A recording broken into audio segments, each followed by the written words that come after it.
Hello, Hi there. Adam and Michael here. We're here today to address one of the biggest issues that DMs face at the table. Scheduling and stress. Nope, Engagement with your players. All right, welcome back to the Legendary Resistance. We're coming to you from our new filming space, and today we're going to be doing another masterclass video, but it's going to be a little different this time. It's going to be a little bit longer and a little more technical, but we're going to hopefully equip you with some tools that are going to be really helpful to you at your table. You're gonna get so skilled, you better watch the whole thing.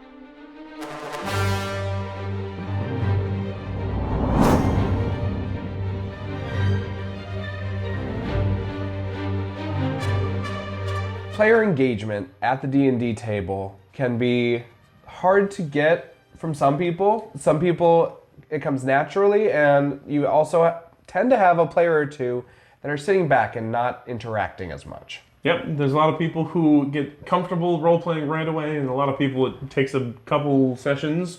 Sometimes it even takes people a couple years before they can express themselves and their characters entirely.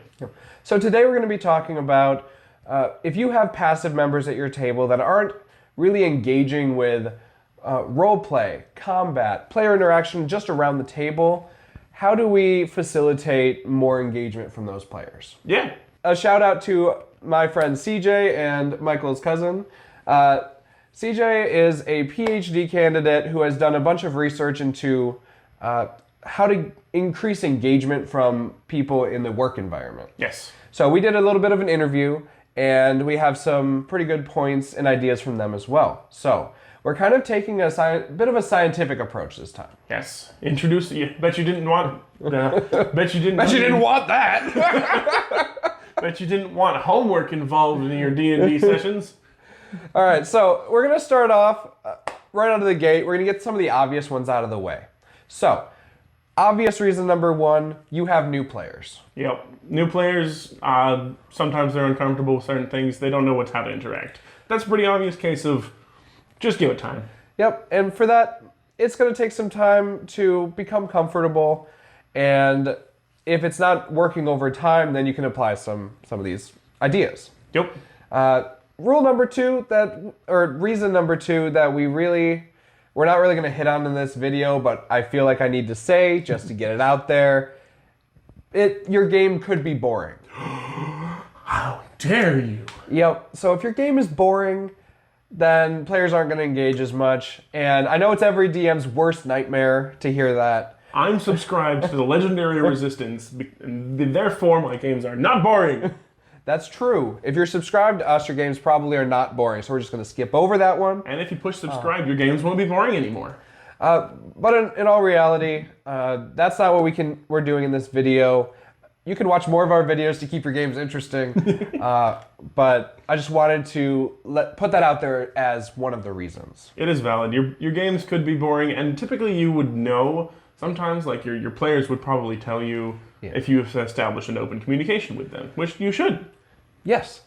So we're going to kind of skim over that one. However, if you have new players, the number one way to get more engagement and get them more comfortable with all of your roleplay is a scientific theory that is pretty well supported called social mimicry or mirroring. Social mimicry or mirroring? Yep. So basically what it is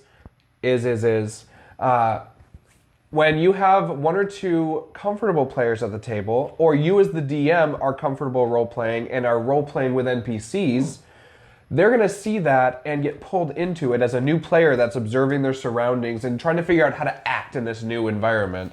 They're going to do what you're doing. Mm-hmm. That's pretty human behavior to see people being comfortable, and that would in turn make you comfortable. That's pretty nice. And this is proven over and over again in all different social situations that people tend to do what the group is doing. So if you bring a new player into your group and everyone's role-playing, they're going to start role-playing.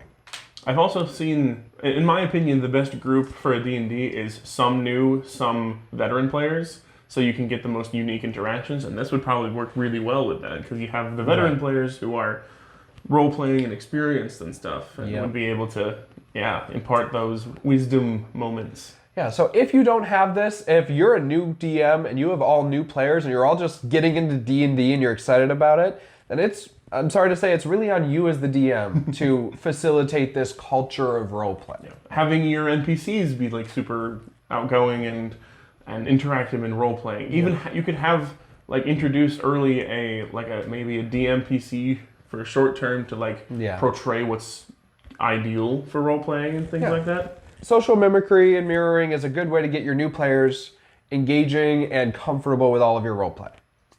That being said, we're going to kind of move on to a couple issues. If you have a group of veteran players that aren't really engaging with the table, and you've started to have a long-term issue with this, here's some reasons that it could be happening and ways to solve it. So, reason number one is going to be what we call evaluation apprehension.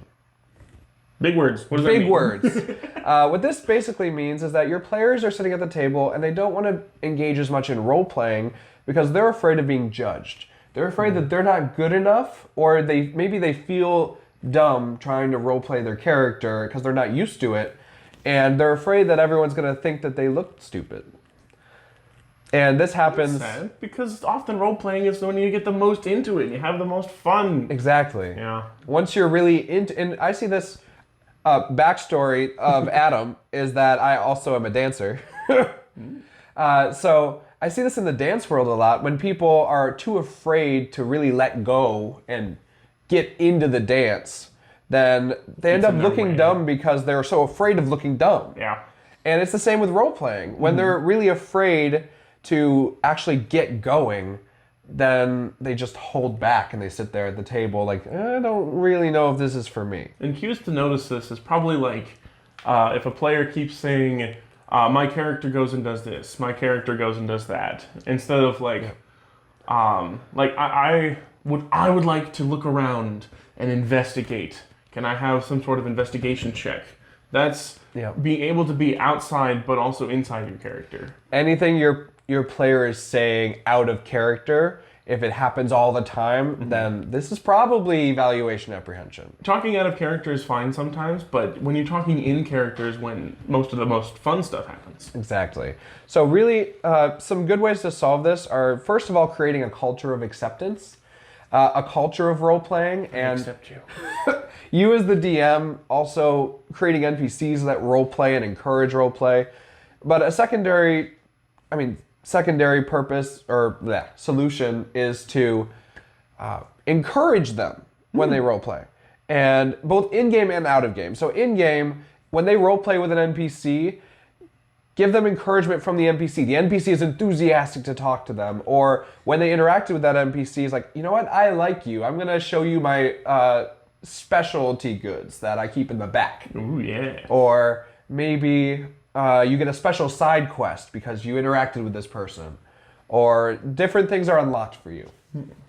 And then out of game, you can go to that player after the session and be like, dude, I really loved that interaction that we had with the NPC, or that was so funny, or oh my gosh, it was so cool when you told the bad guy this right before fighting. Letting the players know when they do something awesome is a great thing to do. That's a really good idea. Yeah, and when people see that and they're like, oh my gosh, people are really liking when I roleplay, it really solves that evaluation apprehension because they're like, oh my gosh, I'm good at this. I like this. This is fun. And then they'll keep doing it. Yeah, exactly. So those are some ideas for if you see players start to pull away from roleplay in that way. Specifically for more veteran players, but this could also apply to new players as well. Of course. Especially new players.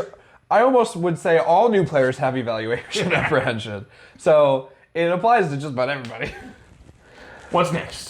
So the next issue that you could possibly see at the table as a reason for pulling back from engagement is called social loafing, which is another scientific term. What it basically means is maybe the players are at your table and there's one or two really, really high role-playing players at the table. And so your other players, they've got this under control. I'm going to sit back. They're doing the thing. I'm just going to hang out. Another reason for this could be that they don't have a backstory.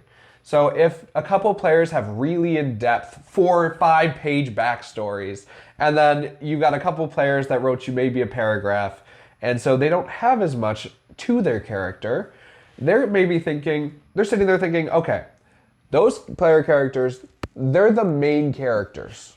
Like, the story's about them. My character's just along for the ride. I'm the wacky sidekick. And that can lead to less roleplay because you think that your character isn't main character vibes. And as this keeps going, it feels like you're less and less involved in the world, and you could start to lose, or they at least could start to lose interest. Yep.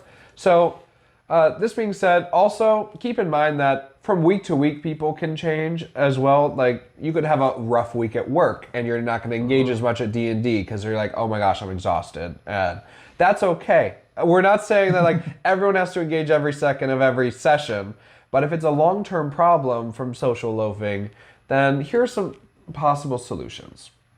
So the first most obvious solution is direct interaction. So maybe an NPC interacts directly with that character. Like, or you as a DM might interact with the player and be like, hey, what do you think we should do? Or which of these things do you like?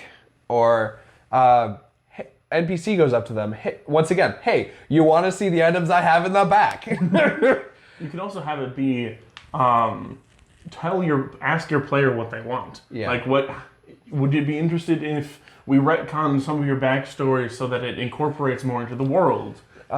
Yeah, side note, that is off topic of the video for just a moment.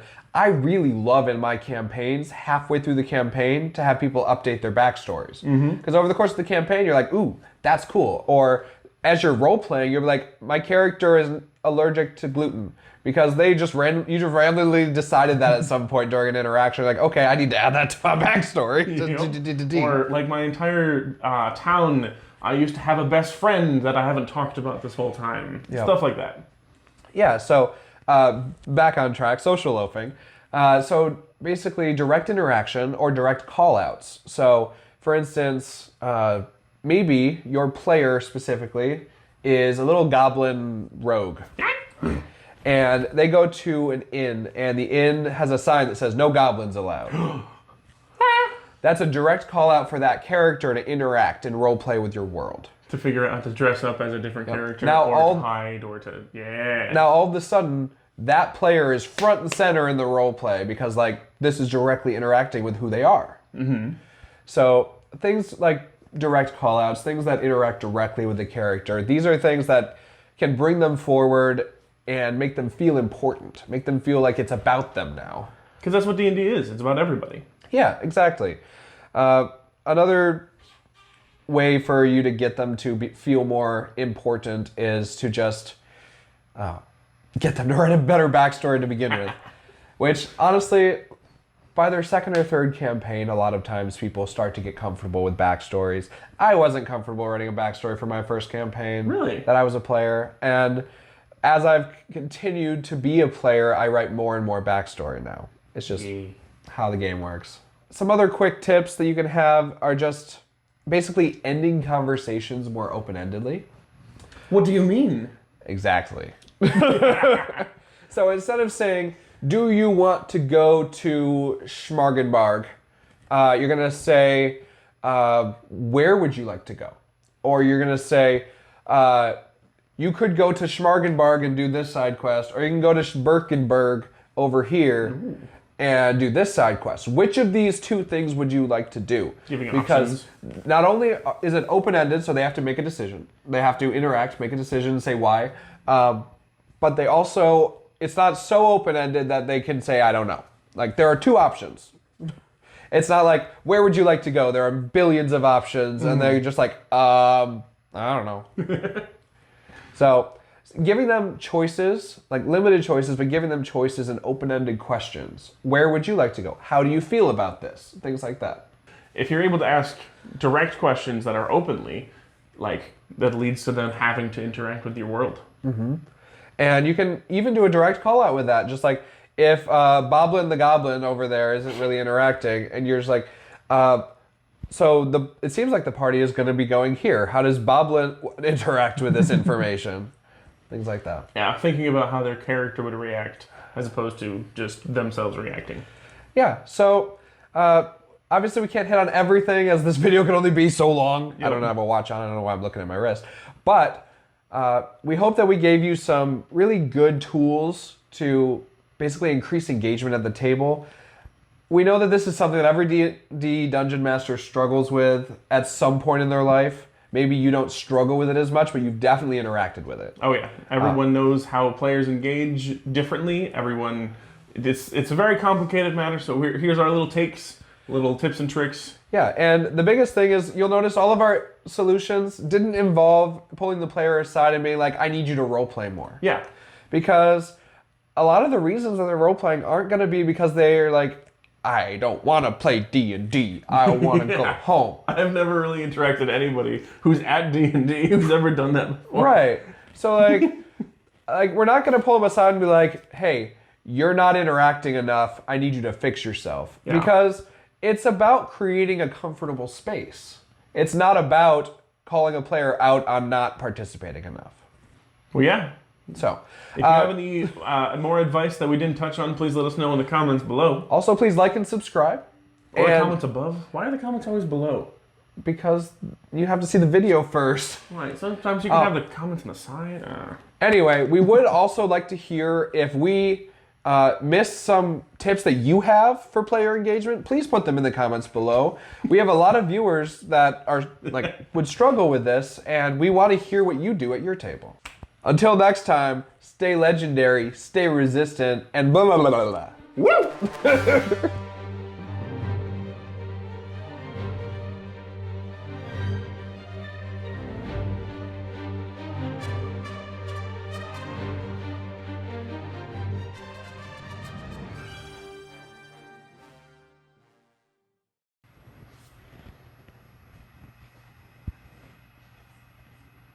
Blah, blah, blah, blah.